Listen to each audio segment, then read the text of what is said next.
Extend your knees twisted Grayson had always been there for me, the ideal stepfather.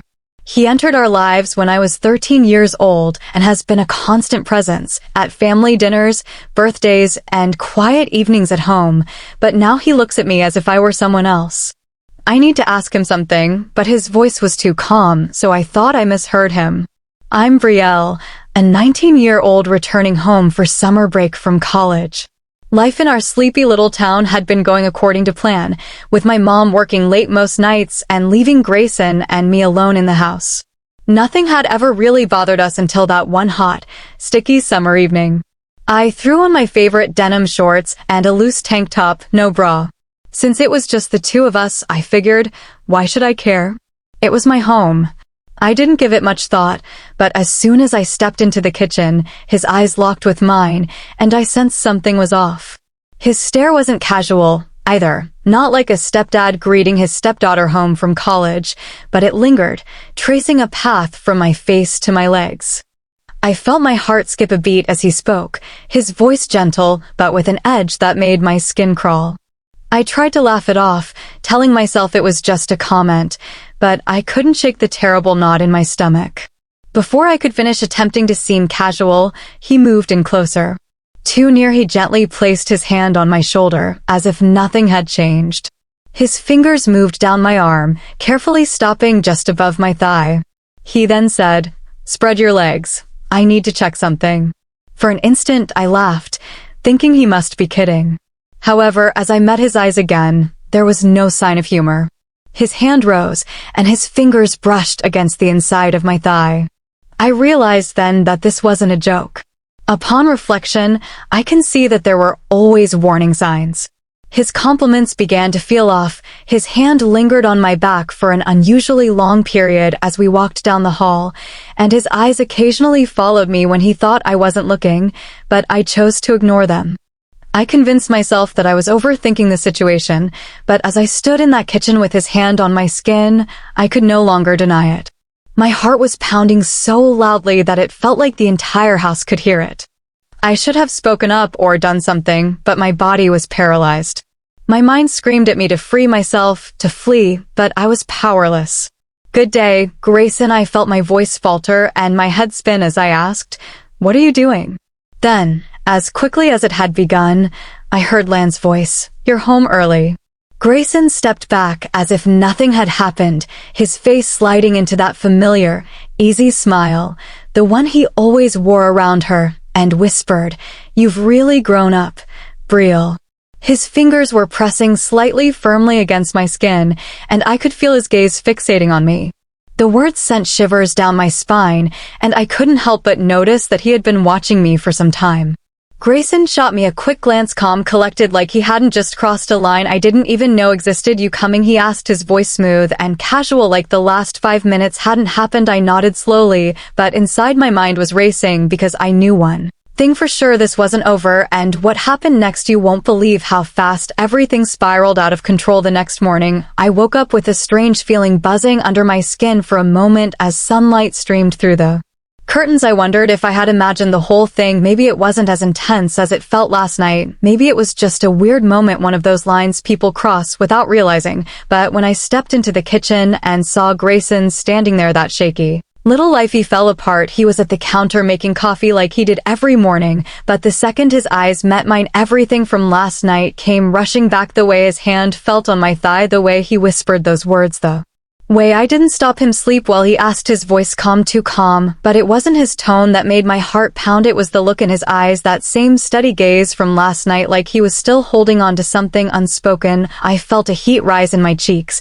but I forced a casual shrug. "Yeah, you." He smiled slow and easy, like we were sharing a secret. "Best night's sleep I've had in a while." That smile, it sent a shiver down my spine, but not the kind I should have felt. It wasn't fear, it was something else, something I wasn't ready to admit. The whole day felt like walking on a tight RPP. I tried to stay busy, acting like nothing had changed, but everything had changed. Every time I passed him in the hall, every glance across the room, it was there, that unspoken tension humming between us like electricity in the air. By the time evening rolled around, I was exhausted from pretending. I stayed in my room scrolling through my phone, trying to distract myself, but then I heard his voice from Downstairs, or I'm heading to the store, want to come? I hesitated. I should have said no. I wanted to say no, but my feet were already moving before I could think it through. There was a part of me that was curious, a part that wanted to see if last night had been a fluke or something more. When I got downstairs, he was already by the door, keys in hand. He looked at me with that same cool, collected expression, but his eyes, they told a different story. The car ride was peaceful, not too loud, the kind of quiet where words aren't needed because everything has already been said. I stared out the window, watching the streets blur past. I could feel his eyes darting to me every so then, which I didn't mind at all. In fact, I kind of liked it. But just when I thought we were heading to the supermarket, he turned off the main road. I scowled, looking over at him. Where are we going? He didn't answer immediately, instead continued driving. The sound of the tires crunching over gravel filled the air. As we pulled into a desolate parking lot behind what appeared to be an abandoned warehouse, the only sound was the hum of the engine. My heart began to race, but it wasn't because of fear. Grayson. I spoke more softly than I meant to, asking, "What are you doing?" He then looked over at me, his eyes dark in the car's low light. "I want to show you something," he said, leaning back in his seat and maintaining eye contact the whole time. The air was heavy with an eerie silence, the kind that made your skin tingle. His hand moved slowly and deliberately, resting gently on my knee. My breath caught, but I held it in. His fingers traced tiny circles on my skin, gradually raising my heart rate. My heart raced so hard that I could feel it in my throat, but I couldn't stop him. I wanted this. I turned my head to meet his gaze, and we locked eyes for a brief moment. Neither of us said a word, but the tension between us grew, drawing us closer like gravity. He whispered something in a low, rough voice, and I couldn't deny it. Instead, I sucked in a nervous breath, my heart racing, and his hand slid up a little. Just as I felt like we were about to cross that invisible line, he stopped. Even though we didn't say a word, the tension between us was palpable. We weren't paying attention to each other's looks, movements, or questions, and Grayson drew back his hand while maintaining eye contact with mine. A subtle grin curved his lips as he whispered, "Let's get those groceries." The journey home seemed even more burdensome. It was late when we returned home, and the house was dark and quiet save for the gentle sound of the creek beneath our feet. Mom was still at work, and the eerie emptiness of the house encircled us like a secret. I was about to go up the stairs when his voice interrupted. Brielle, I turned, my heart pounding in my chest. He was standing at the bottom of the stairs, his eyes darker than I'd ever seen them. This isn't over, and the craziest part, one didn't want it to be. That night, lying in bed, I stared at the ceiling, replaying every moment. In my head, his touch, his words, the way I didn't stop him, the way I didn't want to stop him, and as much as I knew it was wrong, it didn't feel wrong not to me. After that night in the car, everything changed. It wasn't just a fleeting moment anymore. Something had shifted between Grayson and me, and there was no going back. We didn't talk about it, didn't need to, but the tension was there, thick and undeniable, simmering beneath every shared glance, every brush of skin when we passed each other in the house. During the day we played our roles, he was the perfect stepfather, and I was just the college daughter home for summer break. But at night it was different. We found moments to steal quick touches when Mom wasn't looking, silent looks that lingered a little too long. It felt dangerous, and maybe that's why I didn't stop it. A few days later, my mom asked if I could accompany her shopping in the city. I gladly agreed, despite the fact that I could feel Grayson's eyes on me the entire time.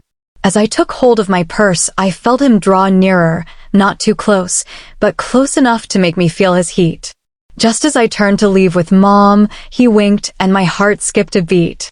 It was a simple gesture, but it sent a rush of emotions coursing through me, and I couldn't help but pay attention as we navigated through the crowded streets downtown.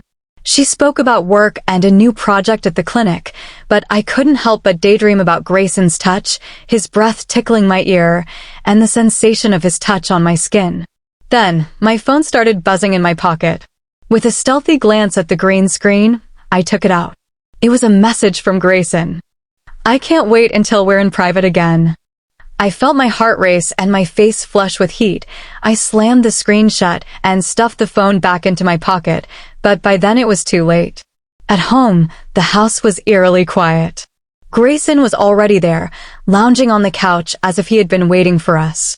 The TV was on, but he wasn't watching. His eyes shifted to me the second I walked in, and I felt that same sinking feeling. Mom asked, tilting her head slightly, her eyes narrowing just a bit. I forced a smile, praying that she couldn't hear my heart pounding. Yeah, I lied. It was just a friend from school. She nodded, but I could tell she wasn't entirely convinced. I swiftly changed the subject, asking about something random from her work, hoping to divert her attention. For the moment, it worked. A wave of exhilaration washes over me. I pretended to walk to the kitchen to get some water as Mom went upstairs to shower, but she stopped short of actually doing so, leaving us alone in the living room. Behind me, I could feel him. As he gently rested his hands on my hips, he said, "Do you think about me?" His voice was warm and comforting, drawing me closer to him. There was no need for me to respond, therefore I choose not to. I felt my heart race and my body react in unison as his hands delicately traced my waist, sending shivers down my spine.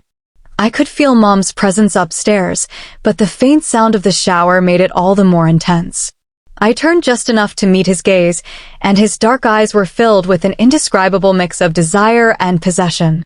I whispered, but my voice lacked conviction. His lips briefly touched my ear again, but I didn't let him stop. That night, after Mom had gone to bed, I lay in my room, my heart still racing and my skin still tingling from where he had touched me. Every time I considered stopping it, the same rush of excitement would wash over me. I didn't want it to end, but I knew we were playing with fire. It was only a matter of time until we were burned. Another day went by, and the tension didn't go away. It only got heavier. Even in our most innocuous touches, like when he placed his hand on my back or my fingers brushed against his as we reached for the same plate, there were subtle moments that felt heavy with unspoken words. Our relationship had devolved into a silent game. And Grayson continued to act as if nothing had happened around Mom.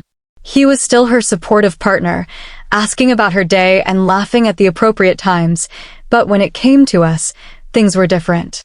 Proceeded with increased, I could have easily separated myself and reset whatever was occurring between Grayson, but instead I lied and said, "I'm feeling a bit tired," while offering a weak grin. That was my mom's suggestion that we eat dinner at her friend's house one evening. I felt like I was losing control. It didn't take long for me to hear the gentle creak of the floorboards behind me, the soft, deliberate sound of his footsteps as he entered the kitchen, and your expression changed from concern to calm. I sat in the kitchen, pretending to scroll through my phone, but my mind was racing. I told myself I stayed to figure things out, but deep down, I knew I was just waiting for him. Mom gave me a worried look, but she didn't push. The quiet was broken by Grayson's low, soothing voice as he approached to stand by my side. His gentle touch on my shoulder seemed comfortable and light, like if it were nothing. However, the warmth of his touch sent shivers down my spine, and I forced myself to swallow. "Grayson musters all his bravery," I said quietly, finally turning to face him. "We need to stop this." I didn't know what I expected, maybe anger, maybe guilt, but all I got was a small knowing smile. He tilted his head slightly, his eyes steady on mine. "You wanted this, Brielle," he said softly. "We both know this isn't just some accident." His confidence was unnerving, and the worst part, he wasn't entirely wrong. I took a step back, trying to create some space to clear my head, but he moved forward, closing the gap before I could even breathe, and then the doorbell rang. The sharp sound sliced through the tension like a knife. We both froze. My heart was pounding so hard I thought it might explode. Without another word, Grayson stepped back, his face slipping into that familiar harmless expression. It was Mom. I stood there for a moment, trying to steady my breath, my mind racing. This is getting out of hand. I knew if I didn't put an end to it now, things could spiral into something much worse. But even as I told myself that I wasn't sure if I wanted to stop it, and that scared me more than anything. I never planned to tell Mom. She looked so happy with Grayson, and the last thing I wanted was to shatter that illusion. For a while I convinced myself that staying silent was the best option, that what happened could stay buried, tucked away like a bad dream, but the truth has a way of clawing its way to the surface no matter how hard you try to suppress it. After everything that happened after the stolen glances, the moments that spiraled out of control, I couldn't hold it in any longer. The guilt was like a storm in my chest, constant and unrelenting, tearing me apart from the inside. I'd wake up in the middle of the night drenched in sweat, my mind replaying every Detail over and over. I wasn't just carrying my own guilt, I was carrying his too, and it was crushing me. One evening after Grayson left for a business trip, I knew I couldn't avoid it any longer. It was just me and Mom sitting at the kitchen table. The air between us felt heavier than usual, like she could sense something was wrong. Even before I opened my mouth, she was sipping her tea, scrolling through her phone, completely oblivious to the war raging inside me. Mom, in an instant. My voice grew so low that it was barely audible, but it was enough to make her look up, her pupils narrowing in concern. She placed her cup down, and I stared at the wood grain, drawing imaginary lines with my fingertip. My throat tightened, and my heart raced so fast that they echoed in my ears. For a brief moment, I considered removing my voice and acting normally, but then I remembered that I needed to tell you something, and her expression changed, her eyes growing more concerned. What's wrong? I took a deep breath and told her everything, every detail, how Grayson had started with innocent touches. At least that's what I told myself at first. How the glances lingered too long, how the words he whispered blurred the lines between right and wrong, and how I let it happen. By the time I finished, my hands were shaking, the room felt suffocatingly quiet, and I couldn't bring myself to look at her. I was terrified of what I'd see in her eyes: anger, disappointment, hatred. But when I finally lifted my gaze, what I saw wasn't any of those things. It was pain and something else: determination. He touched my daughter. Her voice was low, steady, but there was an edge to it that sent chills down my spine. She wasn't yelling, she didn't need to. The fury in her eyes spoke louder than any scream. I opened my mouth, suddenly the chair scraping against the floor with a harsh sound. I watched her pace the kitchen, her hands clenching into fists at her sides. I'd never seen her like this before, so controlled yet so furious. She wasn't just my mother in that moment, she was a force of nature. We not letting him get away with this. Her words hit me like a jolt. I wasn't sure what I expected, maybe for her to cry, to fall apart, but not this, not the cold, calculated fire in her eyes. What are you going to do? I asked, my voice trembling. She stopped pacing and turned to me, her expression hardening. We're going to make sure he pays for what he's done. The next day felt like moving through a fog. My mind was in overdrive, replaying our conversation, trying to anticipate what would happen next. Mom was calm, too calm, and I stood frozen at the top of the stairs, my heart racing, as I listened to the familiar footsteps of Grayson's car pull into the driveway that afternoon. He called out, his voice casual, as if nothing had changed, but everything had changed. Mom was waiting for him in the kitchen, and I hid in the hallway, my back pressed against the wall, listening to every word. I had gathered every possible piece of evidence that could expose Grayson for who he really was: text messages, photos, voice recordings, and anything else. I watched as she meticulously organized everything into a neat folder, her face unreadable, and her movements unwavering. Mom's voice was soothing, but with a hint of sharpness, like a blade concealed in velvet. That begs the question, what's out? Then there was a long, uncomfortable pause, and I could hear Grayson's tension. His voice was lighter, but I could still hear it. He sensed something was off, and wasted no time acting on it. I overheard papers being shuffled, evidence that we had gathered, and she said flatly, "We know everything." After another pause, I imagined her flushed, and I imagined his confidence crumbling as he repeated, "Don't play dumb, Grayson." She spoke with an icy coldness that was unlike anything I'd ever experienced before. The subsequent silence was almost audible, as if his mind were racing to formulate an explanation or justification. But when he finally stammered, his voice betrayed his desperation. His daughter wanted him to shut up, but her mother cut him off. There was another pause, and then came the distinct sound of her phone unlocking. I had already contacted the authorities. The sound of distant sirens jolted me out of my slumber, and I don't even remember breathing.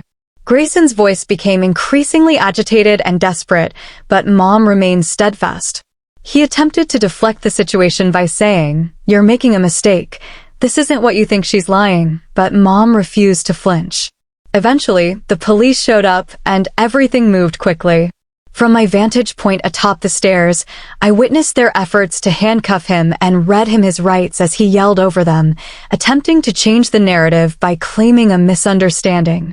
According to betrayal, he screamed as they carried him out the door, but I remained silent and watched helplessly as they removed him, his cries fading into the distance as the door shut, forever removing him from our lives. For the first time in weeks, I felt like I could breathe, but the relief was muddled by other emotions, exhaustion, despair, anger, all spinning around inside me.